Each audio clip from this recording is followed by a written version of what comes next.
안녕하세요 여러분. 월요일 아침 상승미소입니다. 어제 좀 변화를 주고 싶어서 옷을 좀 이쁘게 입었는데 댓글에 추리닝 어디 갔느냐 이렇게 말씀하시네요. 아껴둔 거 다시 입었습니다. 오늘 방송은 어제 방송인가요? 그래서 반도체 ETF 사셨는데 물렸다. 언제 올라가냐 이렇게 물으셨어요. 사실 죄송했어요. 그 댓글 보고. 왜냐하면 반도체 상승론을 주구장창 주장했었는데 어떻게 보면 애프터 서비스가 없었죠. 그래서 그분 댓글 나온 김에 오늘 반도체 이야기를 좀 하겠습니다. 반도체 이야기는 결국은 미국 반도체 주식이 올라야 되죠. 그래서 미국 증시에서 반도체 주식들이 어떤 일이 벌어지고 있는지 그걸 통해서 여러분께 힌트, 언제쯤 올라갈 것인가 그 힌트를 드리고자 합니다. 그래서 오늘 방송 끝까지 잘 봐주셔야 되겠습니다. 그래서 제목도 미국 증시에서 알아보는 반도체 시장의 예상 흐름 이렇게 정했습니다. 결국 미국 증시에서 힌트를 얻을 수 있다. 이렇게 저는 생각하고 있습니다. 먼저 2020년 4월 현재 글로벌 반도체 가격 동향부터 살펴봐야 되겠습니다. 반도체 품목들 정말 많기 때문에 낸드, 플래시, D램 등등등등 여러 가지가 많잖아요. D램에도 수십 가지 종류가 있으니까. 그래서 반도체 가격 하면 D램 익스체인지 닷컴에서 보여주는 DXI, 즉 D램 익스체인지 인덱스를 가지고 가격 전체를 말씀드리겠습니다.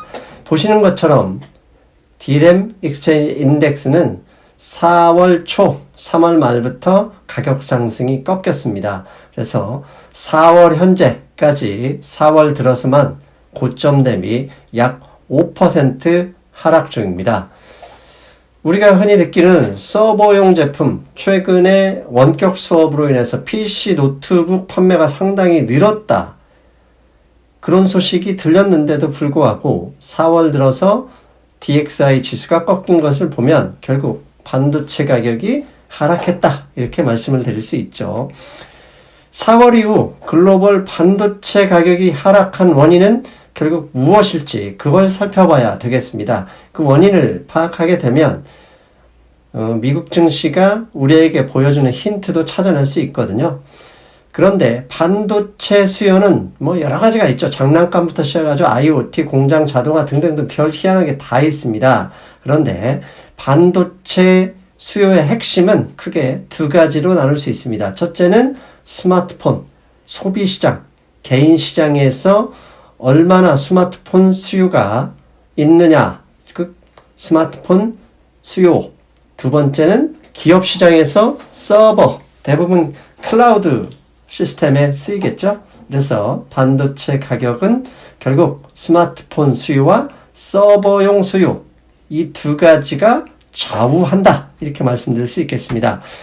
2주 전에 맥킨지에서요, 2020년 반도체 시장 분석, 반도체 도대체 올해 전체 시장 규모가 전년도 2019년에 비해 얼마나 갈 것이냐, 얼마나 성장할 것이냐 분석한 리포트가 왔습니다. 분석한 것을 보면 맨 위에 빨간 줄 굵게 쳐 있죠? 예.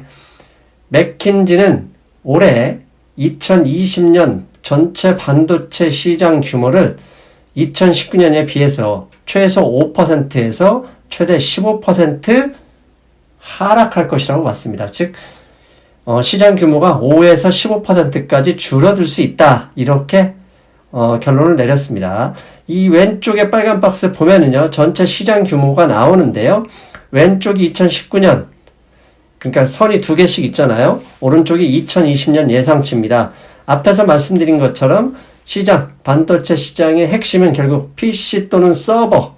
근데 서버가 더 크죠. 서버와 와이어리스, 즉 스마트폰 수요입니다. 그런데 왼쪽에 보면 PC and/or 서버가 2020년에 1에서 최소 1%에서 7% 사이에 줄어들 것이다 라고 예상을 했고요. 반면에 와이어리스, 즉 스마트폰, 휴대전화에 들어가는 반도체 수요는 최대 26%까지 줄 수 있다. 이런 이야기를, 이런 분석을 해놨습니다. 그래서 두 개 합쳤더니 결국은 최소 5%, 최대 15%까지 수요, 시장 규모가 줄어들 것이다. 이렇게 예상을 했네요. 그런데 앞에서 말씀드렸죠. 서버용 부분이 지금까지 시장을 어떻게 보면 지탱해 왔어요. 그런데 맥킨지는 이 서버용 부분을 어떻게 분석했는지 찾아봤습니다. 그랬더니 이런 이야기를 합니다. 2020년 하반기까지 서버용 반도체는 비디오 스트리밍 및 원격 근무 등의 이유로 1에서 7% 정도 증가할 거라 예상한다. 예. 전체 PC 플러스 서버에서 1에서 7%까지 줄 거라고 봤지만 서버 부분은 오히려 1에서 7% 증가할 거라고 봤습니다. 그렇다는 얘기는 PC와 노트북 수요가 하반기에 줄 수 있다. 그런 의미죠. 계속 봅니다. 기업 IT 및 클라우드 솔루션 수요는 안정적으로 보인다. 그러나 클라우드 수요 증가는 일부 기업의 IT 예산의 감소를 불러올 수 있다. 한마디로 클라우드 수요만큼 기업 자체 서버 수요는 줄 수 있다. 이런 얘기입니다. 그래서 이 뒤에 계속 나오는데 이걸 가로치고 여기는 안 나왔으니까 가로쳤어요. 결국은 이 19이 도대체 언제까지 계속될 것이냐. 이거에 따라서 결국은 서버 혼자만으로 버티기에는 어려울 수 있다. 그런 의미입니다.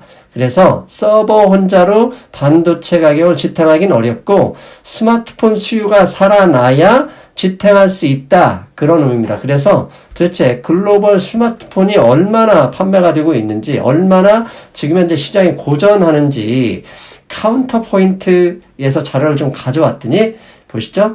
2월 23일 부터 29일 그 주에 삼성 S20죠. 그때 1월 달에 나왔지만 저렇게 좀 늘어가다가 본격적으로 미국 시장, 미국에서 19이 퍼지고 한국도 힘들고 그다음에 유럽, 인도 지금 난리 났잖아요. 그 이후부터 지금 스마트폰 판매, 스마트폰이 저렇게 수요가 급감했다라고 보여주는 그림입니다. 삼성도 줄었고 애플 다 줄었습니다. 한마디로 크게 줄어들었다. 글로벌 스마트폰 판매가 저렇게 줄어들었으니 생산량이 줄어들 것이고 스마트폰에 들어가는 반도체 수요도 크게 감소하고 있다. 즉 서버 혼자만으로 시장 버티기 힘들다. 이런 이야기를 하는 겁니다.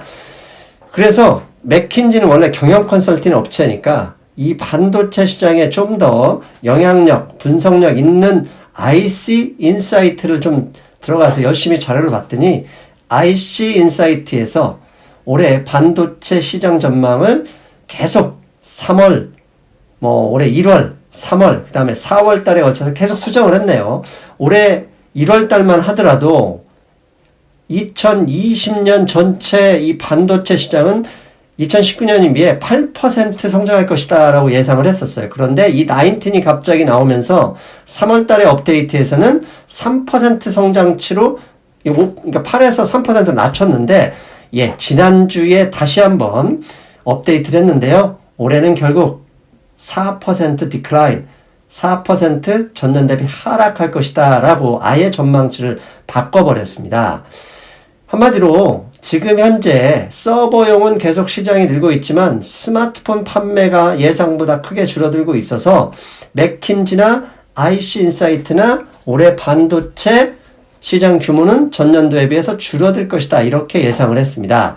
자, 이게 현재 반도체 시장, 반도체 가격 동향이고요. 지금부터는 제목에서 말씀드렸던 대로 미국 증시에서 주요 반도체 기업은 도대체 어떤 주가 흐름을 보이고 있는지 살펴봤습니다. 맨 먼저 당연히 반도체 하면 필라델피아 반도체 지수를 봐야 되겠죠? 필라델피아 반도체 지수 2월 초에 고점을 형성했었는데요. 고점 대비 현재 마이너스 13%를 유지하고 있습니다. 삼성전자만 보면 지금 62,000원 고점에서 지금 5만원 정도 하니까요. 거의 20% 좀 안 되는 만큼 하락했잖아요. 그런데 필라델피아 반도체 지수는 마이너스 13%를 유지하고 있습니다. 삼성전자보다는 덜 빠진 거죠. 그리고 이제부터는 개별 기업 좀 알아보겠습니다. 먼저 엔비디아 일간 차트입니다. 엔비디아 2월 고점 대비 거의 다 왔습니다. 필라델피아 반도체 지수가 마이너스 13%인데 엔비디아 주가는 마이너스 7%입니다. 뭐 고점 대비 거의 턱이 아니라 뭐 거의 그 눈썹 같이 온 거죠. 한마디로 삼성전자보다 상당히 높게 가격이 올라갔습니다.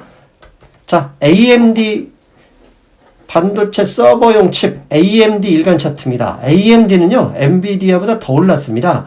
2월 고점 대비 엔비디아는 마이너스 5%밖에 되지 않습니다.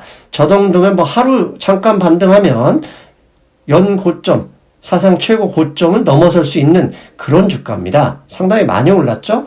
엔비디아, AMD는 거의 다 고점을 회복했고요. 마이크론 테크놀로지, 우리 삼성전자와 같은 D램의 주종목이죠.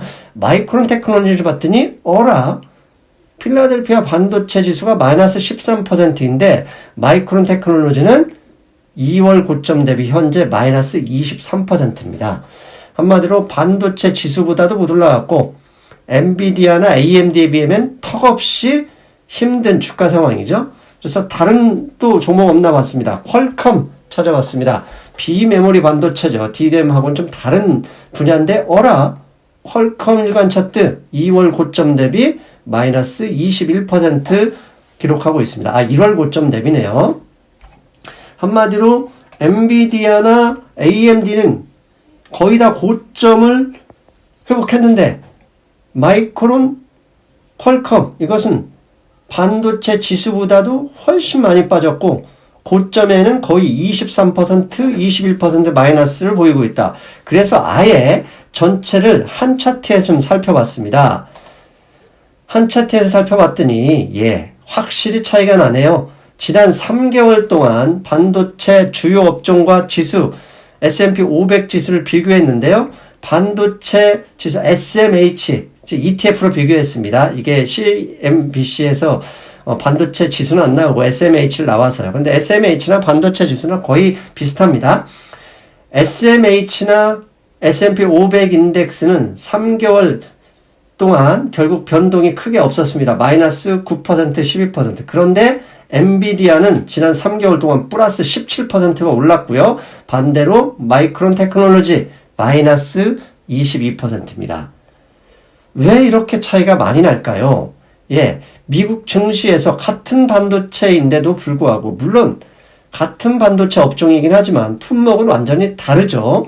이렇게 마이크론 테크놀로지와 엔비디아 AMD는 많이 올랐고 마이크론 테크놀로지와 퀄컴은 많이 내렸다. 왜 그럴까? 왜 이렇게 반도체 지수 SMH 대비 AMD, 엔비디아는 많이 오르고 마이크론 테크놀로지, 퀄컴은 많이 내렸죠. 종목별로 등락 차이가 이렇게 나는 이유는 무엇일까요? 그게 결국은 오늘 제가 말씀드리고자 하는 핵심입니다. 상승률이 완전히 차이나는 원인을 알면 향후 어떻게 대응할지도 예측이 가능합니다. 그래서 먼저 상승률이 높은 종목, 엔비디아, AMD 그리고 여기에서 설명은 안 드렸지만 인텔도 나름 상승률이 퀄컴이나 마이크론 테크놀로지보다 상당히 높습니다. 이들 종목은 비메모리 종목이죠. 비메모리 종목인데도 불구하고 많이 올랐던 이유는 딱 하나입니다. 최근 스테이 앳홈 락다운으로 인해서 밖으로 나오질 않고 온라인으로 인해서 언택트 종목들이 많이 올랐죠. 그렇게 오른 이유는 결국 데이터입니다. 데이터량이 어마어마하게 증가함으로써 데이터를 결국은 저장해야 될 서버, 클라우드 시스템에 필요한 반도체 종목들이 오른 거죠. 즉 데이터 처리를 위한 CPU, GPU 종목들은 많이 올라서 고점을 거의 다 회복해버렸죠. 그런 종목들이 엔비디아, AMD, 인텔 종목입니다.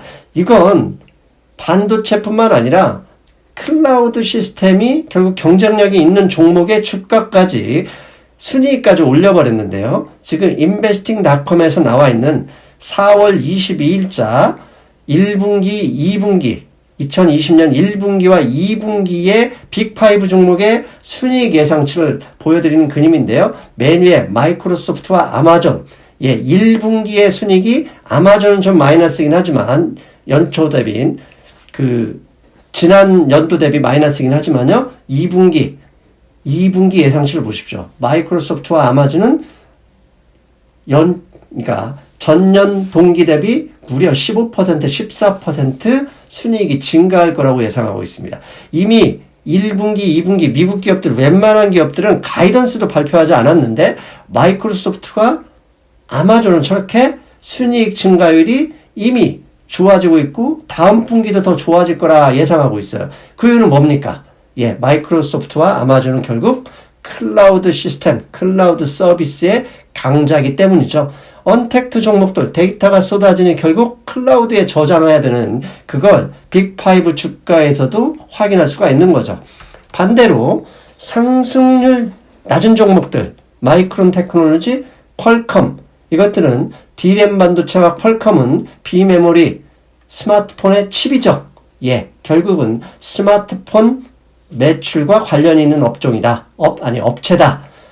왜? 앞에서 말씀드렸잖아요. 스마트폰 매출은 올해 최대 27%까지 빠질 가능성이 높다고 봤어요. 그런데 D램 반도체 가격이 서버용 메모리 하나만으로, SSD 하나만으로 상승을 이끌 수는 없죠. 결국 개인 소비자, 스마트폰 판매량이 늘어야 하는데 퀄컴 또한 스마트폰에 직접 연결이 되겠죠. 왜? 스마트폰에 퀄컴 칩이 들어가는데 스마트폰이 판매되지 않으니까 생산량이 줄고 당연히 퀄컴의 순이익도 떨어질 수밖에 없었죠. 그래서 상승률 반등했던 게 상당히 낮았죠. 그래서 지난 3개월 고점 대비 23% 마이너스 21%를 기록하고 있는 이 두 종목은 결국 스마트폰 매출과 관련이 있더라.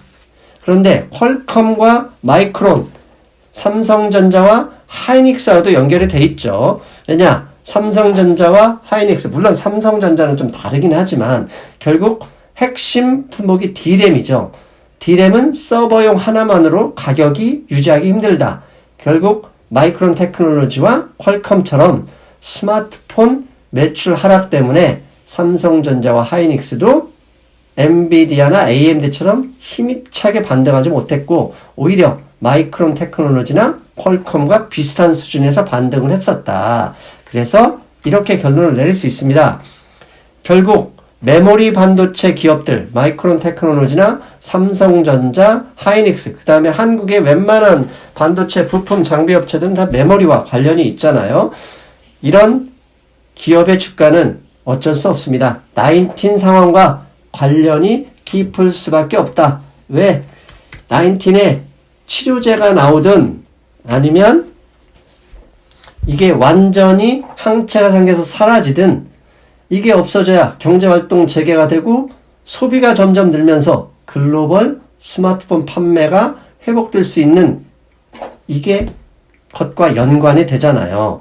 그래서 이게 결국은 스마트폰 판매량의 추이가 향후 반도체, 특히 D램 및 퀄컴, 하이닉스, 삼성전자들의 주가와 상당히 연관성이 높을 것이다 라고 우리가 결론을 내릴 수 있습니다. 마찬가지로 지난주에 가트너입니다. IT 관련 이 보고서로 유명한 회사죠. 가트너가 저와 비슷한 이야기를 했습니다. 물론 제가 창작한 거 아니고 가트너가 이런 이야기를 했던 걸 저도 참고를 한 거죠. 가트너의 디포트를 보면 이런 얘기가 납니다. 2020년 상반기 클라우드 서비스의 강력한 수요는 서버용 D램 가격을 올리게 했다. 그러나 이런 상승 요인은 스마트폰 수요의 감소로 인한 가격 하락을 상쇄하게 될 것이다. 즉 스마트폰 수요 증가가 따라오지 않으면 서버용 D램 수요만으로 반도체 가격 상승을 유지하기 어려울 것이다. 이렇게 얘기한 것이죠. 그래서 이제 결론을 좀 내려야 되겠습니다. 서버용 D램 수요는 좋은데 스마트폰 판매량이 늘지 않으면 서버용 D램 수요만으로 주식시장 참가자들을 만족시킬 만한 반도체 주가 상승을 만들어내기는 역부족이다. 즉 스마트폰 수요가 살아나야 코스피, 코스닥 반도체, 부품, 장비, 업체들까지도 본격적으로 상승할 가능성이 있다. 반대로 이렇게 얘기할 수도 있죠. 인텔, AMD, 그 다음에 엔비디아처럼 혹시 우리나라의 코스닥이나 코스피에 CPU, GPU 관련 부품이나 그런 업체가 있다면 그 업체는 하락할 이유가 없이 오히려 상승 가능하다. 이렇게 말씀드릴 수 있겠죠. 그렇다면 이제 스마트폰이 얼마나 판매가 될지, 스마트폰 수요의 분수령이 될 수 있는 건 뭐냐? 예, 애플입니다. 애플이 올해 5G 스마트폰을 출시하느냐 못하느냐가 스마트폰 전체 판매량에 상당히 중요한 변수가 된다. 그래서 이미 모든 신문이나 증시 분석가들이 그거에 규출을 주목하고 있는 것이죠. 여기에 치료제도 중요합니다. 4월 말에 지금 렘데시비르 일요일 금융시장 브리핑에서 말씀드렸죠. 5월 중순에 미국 정부가 주도한 임상이 발표할 예정인데 그 전에 4월 말에 길리어드사가 자체 임상 결과를 발표합니다. 여기에서 좋은 이야기가 나온다. 그러면 경제활동 재개에 힘이 실릴 것이고 그렇게 되면 스마트폰 판매에도 기대를 걸만 하겠죠. 이게 진짜 그런가요? 예. 화면에 보시는 그러면 마이크론 테크놀로지의 1년 예상 순이익치와 앞으로 3년에서 5년 순이익 예상치를 CNBC에서 전망한 건데요. 박스 보이시죠? 마이크론 테크놀로지는 향후 1년 이내에 순이익 증가율을 26.8%로 봤고요. 향후 3년에서 5년 사이의 순이익 증가율은 무려 31.3%로 봤습니다. 그런데 밑에 반도체 업계 전체는 올해 1년 동안에는 당연히 서버용 이쪽 엔비디아나 GPU, CPU 등 쪽에서 먼저 반등을 하니까 35.7%로 순이익 증가율이 높지만 향후 3년에서 5년은 메모리 반도체보단 낮을 것이다. 이렇게 전망하고 있습니다. 이는 S&P 500 인덱스나 테크놀로지 기술 섹터 전체보다도 훨씬 상승률, 성장 가능성이 높다는 거죠. 결국은 3년, 5년 보면 마이크론 테크놀로지, 삼성전자, 하이닉스, 한국의 반도체 기업들 전부 다 저렇게 좋아질 거라고 봐도 된다는 얘기입니다. 그래서 반도체 최소 3년 이상의 3년간의 대세 상승은 의심하지 말자. 그냥 존버하면 되는데 문제는 단기 등락에 자꾸 너무나 이게 뭐라고 하죠? 이게 보고 있거나 자꾸 거기에 이렇게 심리적으로 흔들리게 되면 순간적으로 잘못 판단할 수도 있어요. 그래서 여러분들께 꼭 말씀드립니다. 결국은 1년 이내에 마이크론 테크놀로지 28%, 향후 3년에서 5년 35% 성장을 예상하잖아요. 삼성전자, 하이닉스 똑같이 갑니다. 결국 지금 마이너스가 나타나면 존버가 답이고요. 현금 비중이 높으신 분들은 하루에 10주든 하루에 5주든 하락할 때마다 조금씩 계속 사두면 결국은 이긴다. 이렇게 결론 낼 수 있겠습니다. 잘 보셨습니까? 사실 결국은 결론은 치료제 아니면 모든 게 사라져야 되죠. 하지만 그걸 끝까지 기다릴 수만은 없어요. 그래서 결국은 애플에게 달렸다. 애플이 5G 스마트폰, 그 다음에 새로 나온 최근에 여러 가지 저가 스마트 제품들이 나왔죠. 그게 얼마나 팔릴지 그 흐름 지켜봐야 되겠습니다. 여러분, 저는 수요일 새벽에 뵙겠습니다. 여러분, 안녕. 해외 주식은 하고 싶은데 환전 비용 때문에 부담이신가요? 환율 우대 100% 이베스트 투자증권